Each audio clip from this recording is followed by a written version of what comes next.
Do you ever just frickin' hate your job? Frickin' hate this job.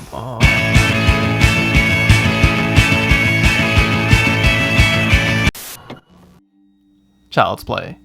This was the franchise that terrorized kids all over America and the entire world. The premise is pretty simple, yet effective. The soul of a murderer is transferred into a doll that any kid could have had, even us. I think we've all had that experience before, where we leave our room but slowly peek our head back in just to see if our own toys would move on their own. Well, these films twisted that innocence into a nightmare, and I'd say they did it pretty well. As I've gotten older though, I've started to respect the films in a different way.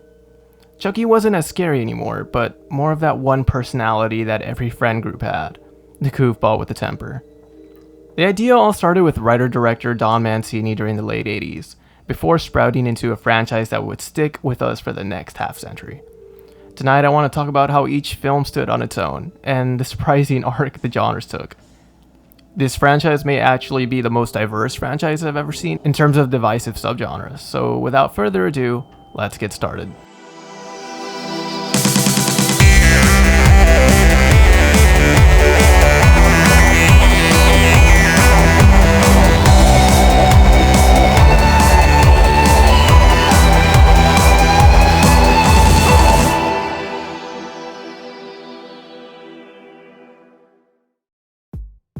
So, rewatching these movies, I understand why people have so much fun throughout the ride of binge watching them. From the get-go, the filmmakers push fresh ideas into their craft while molding what Child's Play would end up becoming. Each one is very different from one another, so there's always at least one movie that someone can enjoy. Once again, the plot itself is simple but effective. A maniac serial killer's soul becomes trapped in an innocent-looking toy doll that is then given to a young boy as a gift. It's almost a throwback to playground talk, when I remember being a kid in elementary school sharing ghost stories or urban legends to other kids. Pondering that something evil can be lurking in an object that you heavily consider your very own comfort zone can be extremely stressful as a kid. The original idea behind the script was for Chucky to be Andy's alter ego. The doll's marketing gimmick was that it would be able to bleed just like a real kid would. So it would teach kids how to bandage up their own dolls and take care of them.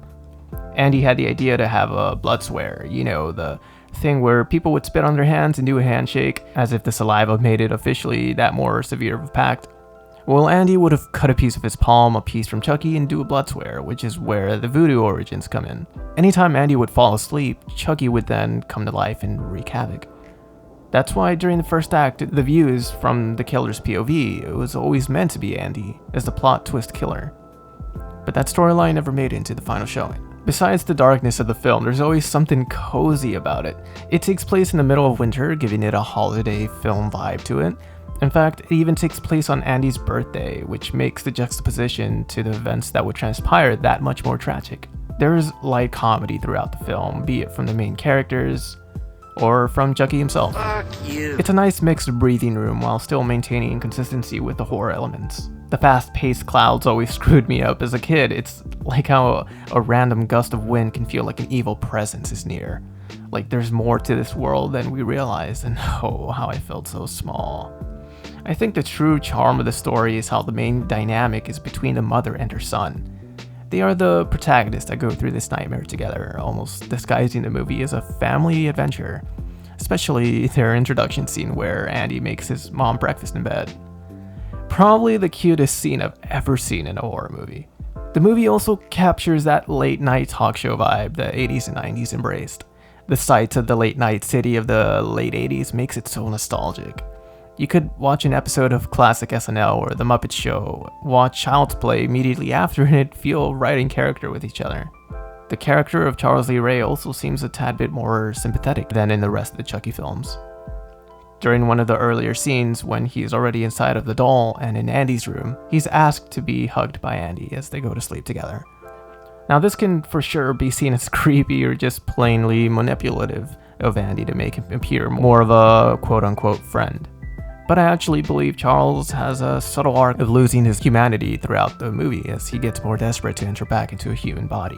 When he learns that he can only enter back into the first person he's revealed his true identity's body, that has to be the final push of the edge Charles needed to let go of any empathy he had, fully transforming into Chucky, the killer doll.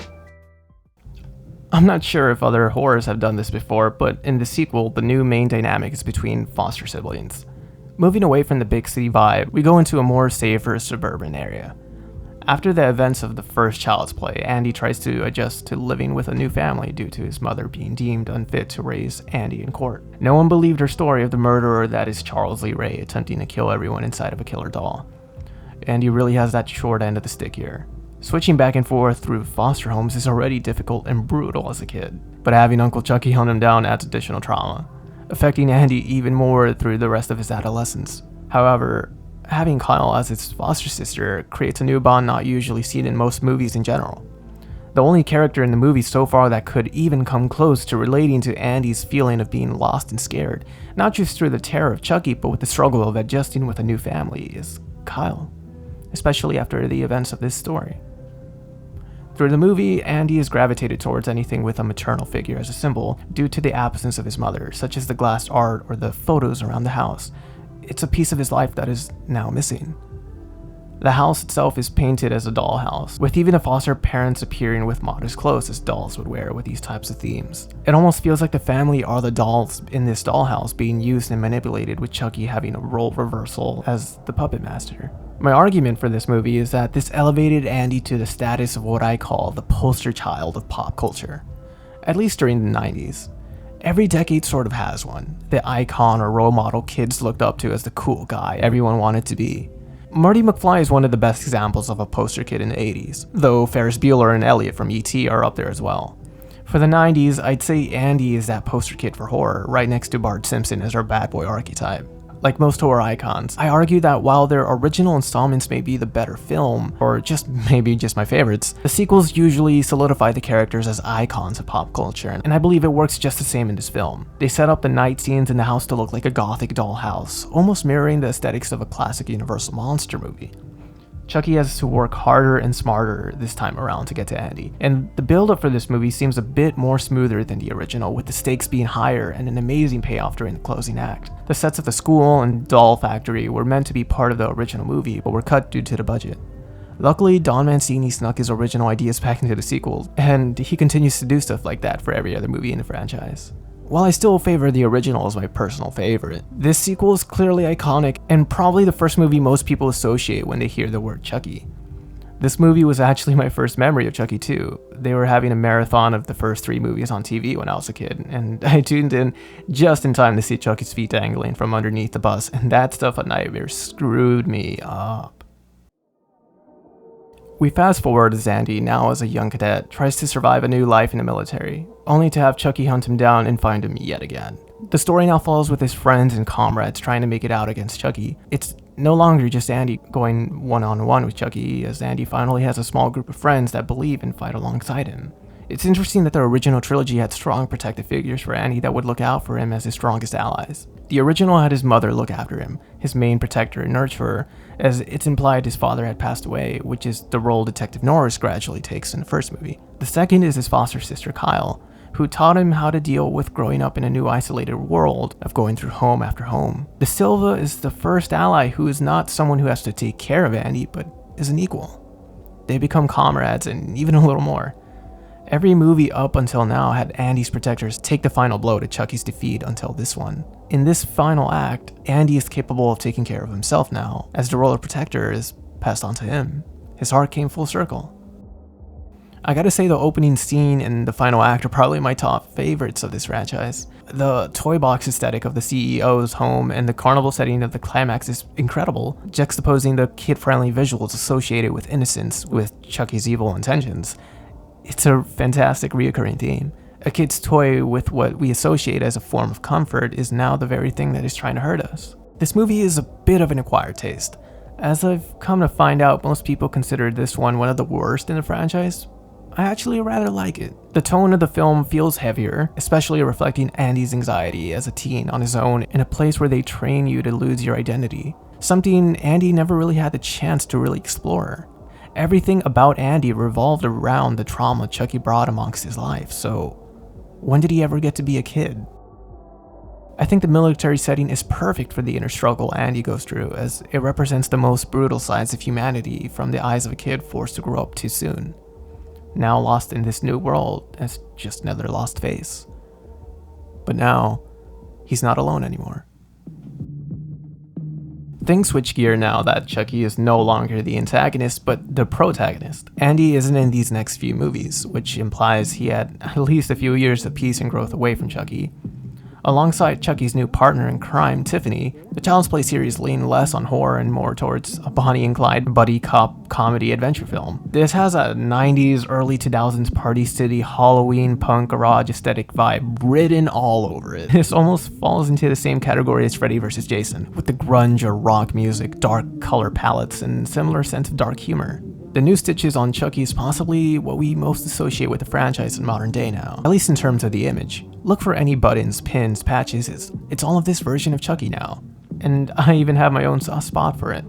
I remember when I used to go to Party City every Halloween, either for a new costume or some decorations, and the classic icons were always front and center. The bloody ghost face, Jason, Michael, and Freddy, and there was always an oversized Chucky costume. It was hilarious. This image of Chucky almost made it synonymous with Halloween, even almost to the same tier as Jack Skellington. It was a solid move to change his aesthetic and have a deep nostalgia for the era of the time because of it. This goes full-on parody, which isn't always a bad thing. This is the most mixed and controversial installment of the franchise, as you either love it or hate it. In the same vein as Scary Movie 1 and 2, it has many non-stop gags that you can't help but appreciate the boldness of the risks they took to make this movie. The main characters once again are Chucky and Tiffany, except now they have their own offspring joining in on the fun. It's also one of the rare occasions where we get to see a trans main character questioning their identity and drive a plot point of Glenn and Glenda's path to pacifism. It even hints more so that Glenda has a split personality with two people inside one body, which is why the end game is to have Glenn and Glenda be transferred into baby twins. This voodoo lore is getting pretty interesting. Whether we take this as progressive is up to us, but what a wild ride this movie is regardless. While we also witness a mock kung fu battle, which is always the most amazing thing we can see in a horror movie, we even get to see Chucky do dad jokes. But violence is bad, isn't it? Not violence. Violins. Violins are bad. Preachy music's gonna ruin the goddamn country. It's pretty amazing. If we really want to get into it, I only have two criteria in order for a movie to be considered a bad film. Is it boring and is it confusing? As long as the story or idea is clear enough for us to figure out its steps on our own, I'd say it's solid. Am I entertained throughout? Definitely. So while it may not be a masterpiece, it definitely has its odd place in history. I'll always have a soft spot for the first 5 movies in the series. Anytime I used to go to the store like Target, there'd always be a shelf with horror movies, and a DVD collection of the first 5 would always lay there, which I'd always be too afraid of picking up. Going back to its horror roots, Child's Play does another 180, and enters a nostalgic throwback into the classical horror gothic genre. This movie embraces the same aesthetics as media such as Haunting of Hill House, and carries itself more seriously than it ever did before. After consistent feedback of the movie from fans, it's agreed upon that this might be the scariest in the franchise so far. And what a rare accomplishment it is to have the 6th installment of a horror franchise be the scariest, if not one of the best. The main character now is Nico with the disability of walking. Seeing the story from the eyes of someone on a wheelchair allows us to feel a little more frustrated due to the restrictions and limits Nika goes through while trying to take down Chucky, but also allows us how clever Nika has to be in order to survive this story. The cinematography is probably at its peak in this movie, giving us some really fun, suspenseful, and beautiful sequences, such as the scene where one of the dishes is poisoned, and we're trying to figure out which one it is. Totally well done. This is the beginning of an Avengers-esque build-up the series is being set up for, with an adult Andy making a return against Chucky. I think the term psychological horror is thrown around too much, so I like to call this one almost a schizophrenic horror. The entire time on the first blind watch, you have no clue whether something is real or just something happening in Nika's head. After the events of Curse, Nika is taken into a mental institution, similar to what happened to Andy's mom. And as she tries to survive alongside her new group of eccentric characters and roommates, Chucky breaks in to find her. The pale color tint makes this movie incredibly claustrophobic, reflecting Nika's emotions of feeling numb and dull. but that makes the warmer colors shine even more when they're on screen. You feel Nika's dread as you question if you're being gaslighted, question who you can trust throughout the movie, as the film ends off with a payoff that is such a blast to watch. The title of Cult of Chucky refers to multiple meanings, those who are followers of him bringing back the voodoo theme, and the multiple Chuckies there are during the film. It sets up a good transition to the next sequel as it ends on a cliffhanger, while welcoming our next legacy character, Kyle from Child's Play 2. Shying away from the voodoo spiritual origins of the classic and the original timeline, the reboot takes a bit more of a Black Mirror approach, with Chucky now slowly starting his killing spree due to an intentional technological error. This movie is a lot more colorful. I'd call this one a toy box aesthetic or palette, and it takes on the E.T. Amblin trend of a group of kids banding together against a bigger force. The movie appears to be set a bit farther into the future where technology has advanced even more, and again, warns up of dangers if certain AI is going too far. This movie definitely gives the vibe of a rated R Goosebumps episode, as many of the situations and sequences seem PG, carrying lots of wacky fun, but just happens to have gore every once in a while. It reminds me of the family movies I'd used to rent around the early 2010s, stuff like G-Force or Roderick Rules. It just fits that vibe very well, and I don't mind it at all. All in all, I don't think there's a legitimate bad Chucky movie. Every single one pushed a new boundary and took risks to define what it would eventually become. The first one pushed the limits of the animatronic technology at the time, while also poking a bit of satire on consumerism in child marketing during the 80s. The second introduced a relationship between foster siblings, which I can only really think of Shazam as a close relative to that plot point. The third followed a horror villain to a military school, which you would assume you'd feel the most safest, as you'd have the very people you'd like to have your back against an attack, yet they get killed off anyways. The fourth goes into a comedy buddy cop movie. Fifth is a Hollywood satire parody with LGBT themes. Six goes back to a gothic horror while following someone physically disabled. 7 is more psychological with its torment, and the reboot is a fair flick that captures the nostalgia wave we have of the 80s and 90s adventures in modern day. This is one of the most fluid franchises I've ever experienced, and I can't help but pay respects to it. They're all so different from each other, but they all just work well together too. I deeply respect Don Mancini's work in the franchise, as it's his baby, and he's remained loyal with it now for his entire life. The true message behind it all? I guess it's to not be afraid to take risks and to push yourself to new limits.